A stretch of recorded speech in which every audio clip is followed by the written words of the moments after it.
സുഹൃത്തുക്കളെ 1.5 സെന്റ് സ്ഥലം ഒരു ബിൽഡിങ്ങും നമ്മളെ കൈമ വന്നിന്. ഇത് ദൂരൊന്നല്ല, താന്നൂര് നെയ്നാമ്പളപ്പിലാണ്. ഈ സ്ഥലം കച്ചവടായി. പിന്നൊരു കാര്യം പറയാനുള്ളത്, ഇതേപോലെ പല സ്ഥലങ്ങൾക്കും ആൾക്കാർ വന്നിട്ട് അതിൻ്റെ പേപ്പറൊക്കെ അത് ക്ലിയർ ആണെന്നുള്ള പരിശോധനയിലാണ്. അതേപോലെ പല സ്ഥലത്തിനും അതേപോലെ ഫ്ലേവറിനെല്ലാം കുറേ 100 കണക്കിന് ആൾക്കാർ കോൾ ചെയ്യും. അതേപോലെ എല്ലാവരും വന്ന് നോക്കലുണ്ട്. എന്നിട്ട് എന്ത് അഡ്ജസ്റ്റ്മെൻറ്റ് ചെയ്താലേ കച്ചവടം നടക്കല്. ഇപ്പോൾ 1 ലക്ഷം രൂപ പറഞ്ഞ സാധനത്തിന് 90 80 വന്നവർ പറയും.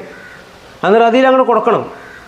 ഇത് 1 ലക്ഷം തന്നെ അല്ലെങ്കിൽ 95 തന്നെ കിട്ടണമെന്ന് പറഞ്ഞ് നിന്നാൽ കച്ചവടം നടക്കില്ല. ചെറിയ അഡ്ജസ്റ്റ്മെൻറ്റെല്ലാം ചെയ്താൽ വേഗം കച്ചവടം നടക്കും. അതേപോലെ 2-3 കേസുണ്ട്. ഈ ഓണർമാർ ഒരു അഡ്ജസ്റ്റ്മെൻറ്റും ചെയ്യാതെ കച്ചവടമാവാത്ത മുതലാളി. അവരോട് എനിക്ക് പറയാനുള്ളത്, ആദ്യത്തെ 1 ആഴ്ച 2 ആഴ്ച പല ആളുകളും വിളിക്കും. അതിൽ ചെറിയ അഡ്ജസ്റ്റ്മെൻറ്റിൽ നിങ്ങൾ കച്ചവടം നടത്താം. അങ്ങനെ ആയാൽ കച്ചവടം നടക്കുള്ളൂ. അല്ലാതെ കച്ചവടം നടക്കില്ല.